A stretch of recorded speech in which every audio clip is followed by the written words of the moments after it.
I was sitting in our living room on a Sunday night, and my husband of 70 years looked at me with tears running down his face and said, "I need to tell you something I should have told you 70 years ago." The room got very quiet, that kind of quiet that comes before everything changes. My name is Vivian Louise Montgomery. I'm 92 years old. I married Thomas Edward Montgomery in June of 1951 when I was 19 years old. 70 years together, and I thought I knew everything about this man. I was wrong. Before we continue further, kindly subscribe to this channel and take pity on me, because talking about this is the most difficult thing to do right now, and because there are others feeling the same pain too. Don't allow this story get buried without them seeing it.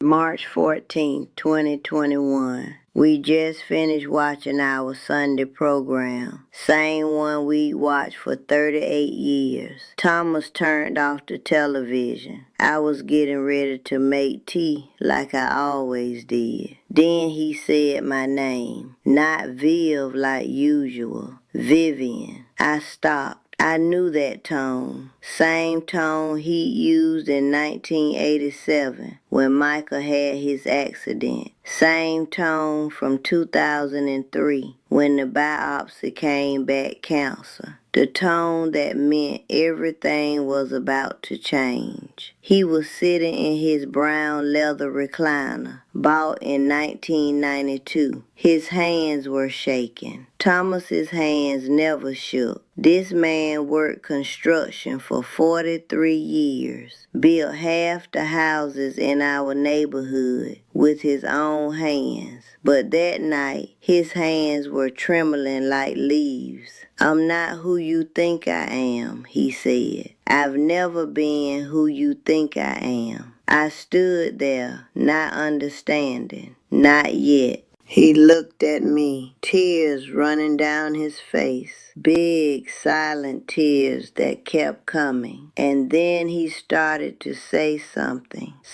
about being 6 years old, something about knowing his whole life. But I need to stop right there, because before I tell you what he said next, you need to understand something about Thomas, about the man I thought I married. We met at a church social in 1950. I was 18, working at the Five and Dime downtown. He was 21, just started with a construction crew. Quiet, polite, called me Miss Vivian, even after I told him to stop. We courted for 8 months. Sunday dinners at my mama's house, walks around the neighborhood. Thomas was steady. That's what my mama said. "That boy is steady, Vivian. That's what you want." Our wedding night, June 16th, 1951. I wore my mother's dress. Thomas wore a navy suit he'd saved 6 months to buy. We had $43 between us. We were both virgins, both terrified. But there was something else, a distance.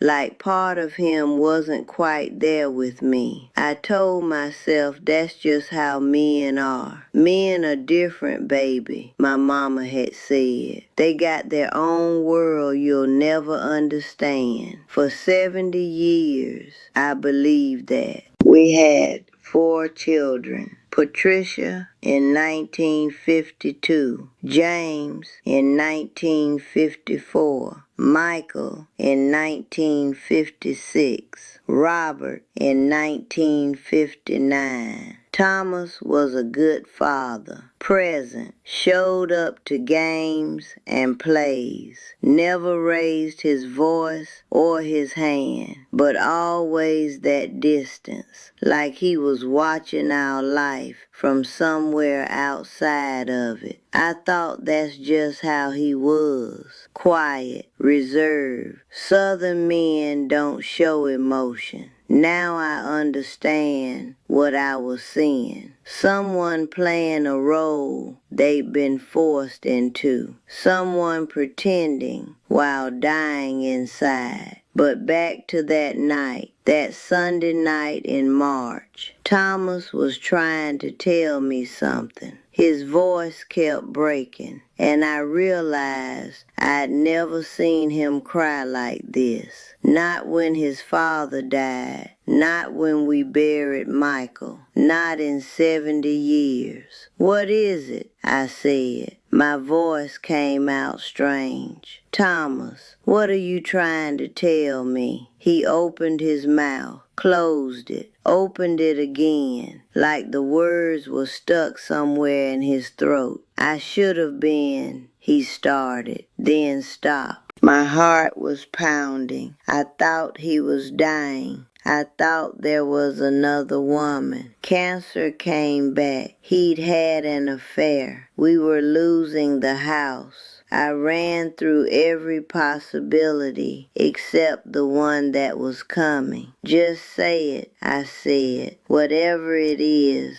just say it." But before he could, "I need to tell you about something I'd noticed. Something I'd pushed down for years because I didn't know what to do with it. There were moments, small moments over 70 years that didn't quite fit. Little things I'd catch from the corner of my eye and then pretend I hadn't seen. Like in 1967, I came home early from the store. Thomas was in our bedroom. He didn't hear me come in, and when I got to the doorway, he was standing in front of the mirror, wearing my church dress, the blue one with the white collar. He saw me in the mirror. Our eyes met, and for about 3 seconds, neither of us moved. Then he tore the dress off so fast, I heard something rip. Didn't say a word, just walked past me and went to the garage. We never talked about it, not once in 54 years. Or the time in 1982 I found makeup in his truck, foundation, lipstick, things that weren't mine. I asked him about it. He said they were for a church project, helping set up for a play. I believed him because I needed to, or how he'd always been uncomfortable when I tried to be intimate. Not unwilling, just uncomfortable, like he was somewhere else, someone else. I'd pushed all of it down, locked it away in some part of my brain I didn't look at. Because what was I supposed to do with it? Who was I supposed to talk to? It was 1967, 1982, the 1990s. You didn't talk about things like that. You just kept going, kept pretending everything was normal. But that night in March 2021, sitting in our living room with Thomas crying in his recliner, all those moments came rushing back. Every single one, like they'd been waiting 70 years to make sense. "Thomas," I said, "what are you trying to tell me?" And that's when he finally said it. "I should have been born a woman." The room tilted. Everything tilted. I called my daughter Patricia, told her to come over. When she arrived, I was at the kitchen table. I told her everything, watched her face go through the same journey mine had. Confusion, shock, grief, Is Daddy having a mental break? She said. No, I said. He's not. Thomas came into the kitchen. Patricia looked at him and said, Don't come near me right now. I'm still your father, Thomas said quietly. Are you? Patricia said, because I don't know who you are anymore. She left without saying goodbye. Our son James called me later, said we needed to have Thomas evaluated. People don't just decide this at 93. He didn't decide it, I said. He's known his whole life. Then he's been lying his whole life, James said. Which is worse? The divorce was finalized November 3rd, 2021. 70 years and 4 months ended with a judge's signature. We split everything down the middle, neat and clean, like you could divide a lifetime with a calculator. Thomas started hormone therapy in December. Started going by Teresa Marie Montgomery. Kept my last name. I didn't see Teresa for 8 months. 8 months after 70 years of every day together. Our family was falling apart and I was watching from the center of it. Then in April 2022, I went to the senior center. First time in months. There was a woman working on a jigsaw puzzle, lighthouse scene. She had kind eyes, sad eyes. I sat down. After a while, she said, "You've got that look, the look of someone who lost somebody." Her name was Eunice Mae Patterson. Her husband died in 2019. Heart attack while mowing the lawn. She found him in the grass, still holding the mower handle. "You know what the worst part is?" she said. "I'd give anything for one more conversation, one more morning, just one more anything." I started crying. My husband's not dead, and I told her everything, all of it. Eunice put her hand over mine. "He's still here. You still have time. You can still have one more conversation. Don't waste it like I wish I could have more." That night I called Teresa. "Can we talk?" "When?" "Tomorrow. The diner on 5th Avenue, 10 o'clock. The place where Thomas took me for breakfast every Sunday for 40 years. The next morning, Teresa walked in wearing a blue dress, pearl earrings, hair styled soft. I could see people looking, trying to figure out who this person was. She sat down across from me. Same booth we'd sat in 1,000 times. Everything different. "I didn't know if you'd actually come," Teresa said. I didn't either. We sat there 3 hours. Teresa told me about living a lie for 93 years, about waking up every morning and performing, about the nights locked in the bathroom crying, about almost ending it in 1973. "You remember when I visited my sister that week, took the kids?" I said. Teresa nodded. I stood in our bathroom with sleeping pills, had them in my hand. Then you called to say goodnight. I could hear Michael in the background saying he missed Daddy. I put the pills away. I started crying right there in the diner. "Was any of it real?" I asked finally. "Did you ever actually love me?" Teresa took my hand. "Every single day. That was never pretend. The only thing I was pretending about was myself. Something in me that had been clenched tight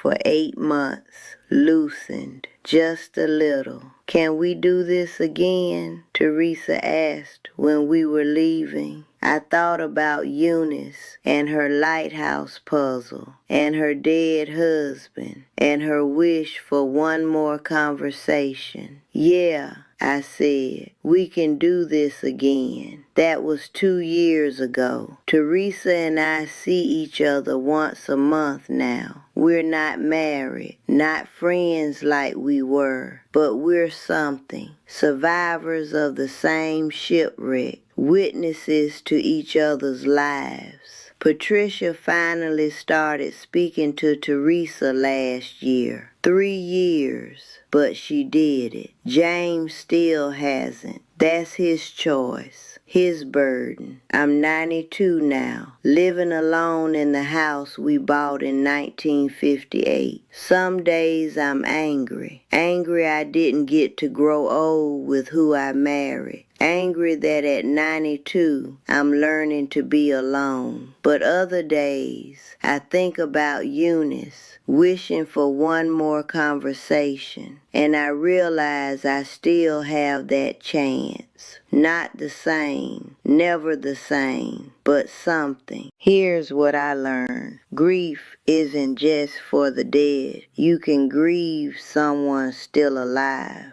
Grieve the life you thought you were living. That grief is real. But at 92, you have a choice. Let it destroy you or transform you. Spend your time angry or learn to live with what you have. I chose to live, not happily ever after, but live. If you're going through something like this, you're not alone. Your grief is real. Your anger is valid. Just keep breathing, but time is short. At 92, I know how short. Whatever choice you make it while you can. I'm not telling you to forgive. Not telling you to forget. But if you still have time, don't waste it. Don't waste it being bitter. Don't waste it being right. I wasted 8 months. 8 months not speaking to Teresa because I was hurt. 8 months I'll never get back. Call them, sit with them, tell them the truth, but tell them while you can. The worst grief isn't mourning who someone was.